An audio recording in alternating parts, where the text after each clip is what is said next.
देश में आज अगर कोई सबसे बड़ा मजाक बन चुका है तो वो है स्टूडेंट्स का फ्यूचर। पेपर लीक, सेंटर बदलना, रिजल्ट लटकाना और ऊपर से लाठियां भी उन्हीं पर पड़ती हैं जो सवाल पूछते हैं। गलत मारा जा रहा है सर, गलत मारा जा रहा है सर। जो टीचर्स अपनी बात रखने आए थे उनको उठा करके ले जाएगा। On the spot centre change किया है इन लोगों ने। 3 लाख करोड़ का घोटाला है। इसी सेंटर पे 3 दिन से ऐसा ही चल रहा है। जब तक हमारे साथी टीचर्स नहीं आ जाएंगे हम यहाँ से हिलेंगे नहीं। सरकार बदलनी पड़े सरकार बदल देंगे, लेकिन न्याय नहीं सहेंगे। 2025 में एसएससी हो या नीट, देश के हर एग्जाम में एक ही चीज कॉमन है, धांधली, मिसमैनेजमेंट और साइलेंस।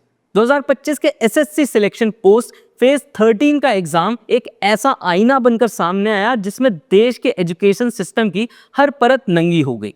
एडमिट कार्ड लेकर निकले छात्र को सेंटर पर पहुंचने के बाद पता चलता है एग्जाम कैंसिल हो गया है, और जब वो दिल्ली आकर इंसाफ मांगते हैं तो पुलिस लाठियां बरसाती है और बस में भरकर उन्हें घुमा देती है। लेकिन ये कहानी यहीं खत्म नहीं होती। इसमें पेपर माफिया, घोटाले, नेताओं की चुप्पी और लाखों जिंदगियों की बर्बादी शामिल है।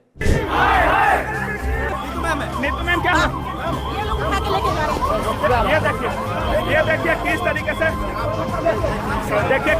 से प्रशासन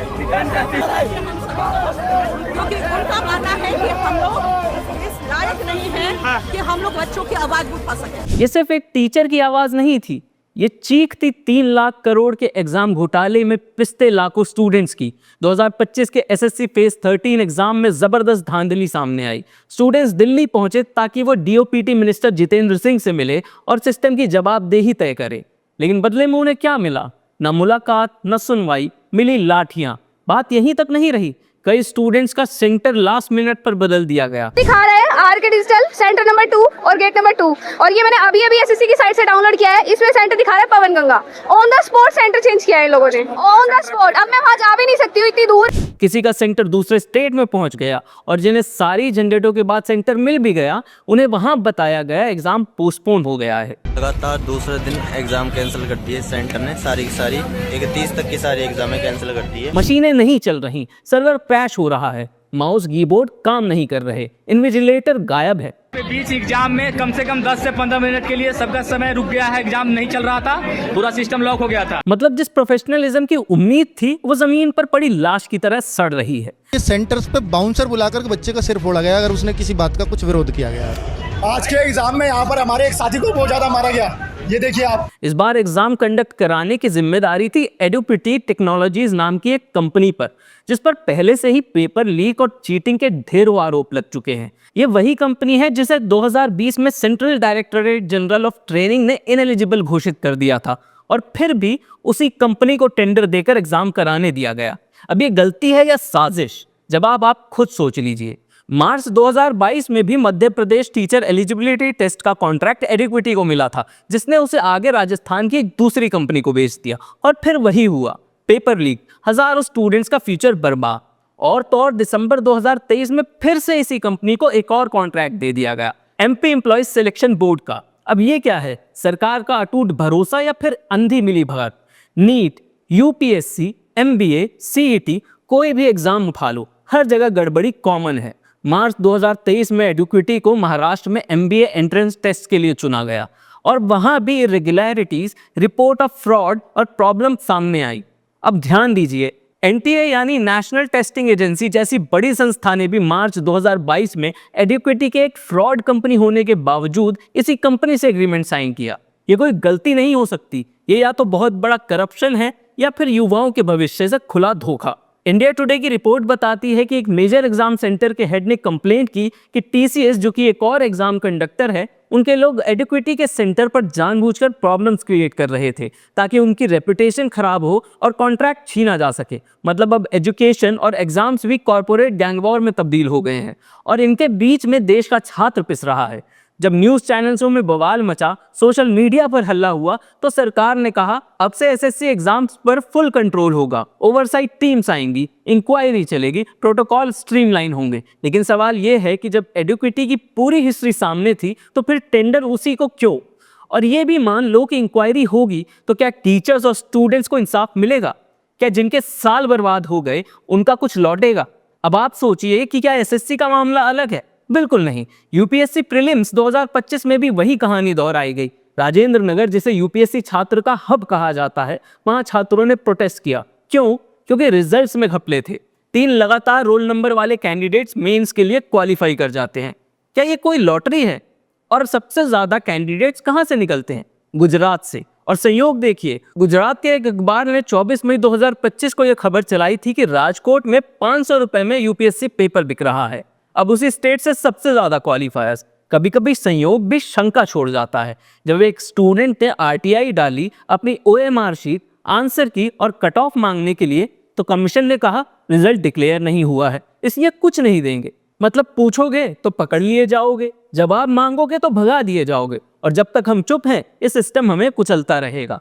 2024 में नीट यूजी, जो कि इंडिया का सबसे बड़ा मेडिकल एंट्रेंस टेस्ट है, एक ऐसा तमाशा बनकर रह गया जिसे देखकर बच्चों के माँ बाप तक शर्मिंदा हो जाएं। पेपर लीक से लेकर रिजल्ट रिलीज तक हर चीज में गड़बड़। रिजल्ट 14 जून को आना था, लेकिन 4 जून को ही निकाल दिया गया। मतलब 2024 के लोकसभा चुनाव नतीजों के साथ ही नीट का रिजल्ट। क्या टाइमिंग है। फिर देखा गया 8 टॉपर्स के रोल नंबर एक दूसरे के आसपास थे। मतलब सारे टॉपर्स एक ही सेंटर या एक ही ग्रुप से निकल गए।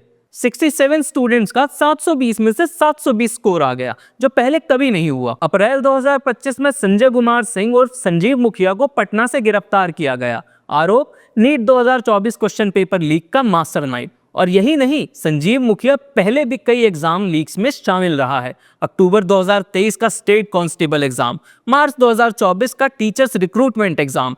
क्या यह आदमी देश की परीक्षा व्यवस्था का सीईओ है? नेशनल मेडिकल कमीशन ने 26 एमबीबीएस स्टूडेंट्स को नीट 2024 माल प्रैक्टिस के लिए सस्पेंड किया। 14 स्टूडेंट्स के एडमिशन कैंसिल हुए। एनटीए ने 12 स्टूडेंट्स को डीबार कर दिया।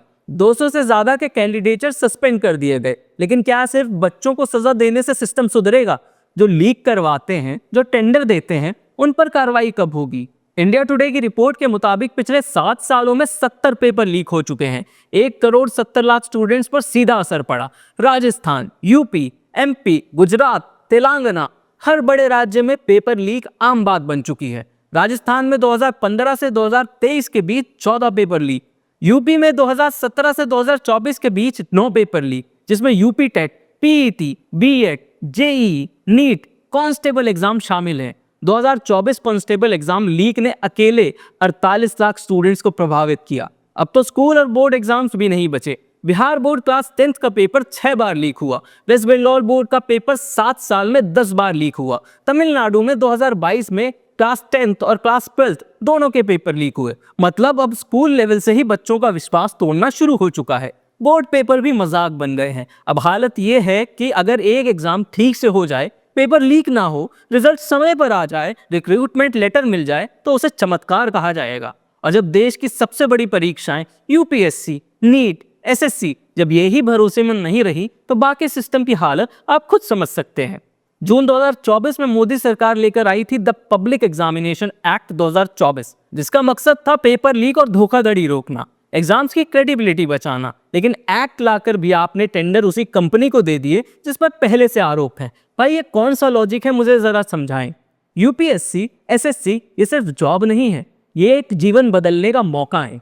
गरीब बच्चे अपनी जिंदगी की पूरी कमाई, उधार, कोचिंग, समय सब झोंक देते हैं इस एक उम्मीद में कि एक दिन नौकरी लगेगी।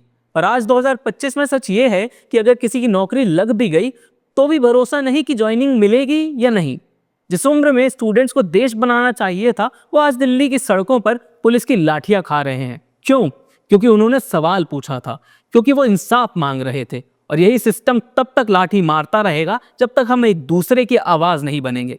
आज जरूरत है कि हर स्टूडेंट, हर सिटीजन अपने मुद्दे छोड़कर दूसरों के मुद्दे भी उठाए। देश के लिए आवाज उठाना सिर्फ पॉलिटिकल क्रिएटर्स का काम नहीं है। कॉमेडी, फैमिली, गेमिंग्स, हर प्लेटफॉर्म पर बात होनी चाहिए। क्योंकि अगर आप चुप रहेंगे तो कल जब आपके साथ अन्याय होगा तो कोई आवाज नहीं बचेगी। तो आज से सवाल करने की शुरुआत कीजिए, क्योंकि जब तक आप सवाल नहीं पूछेंगे कोई जवाब भी नहीं देगा।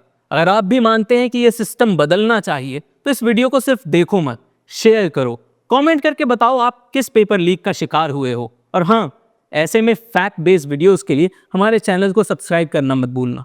मिलते हैं अगले वीडियो में। नमस्कार।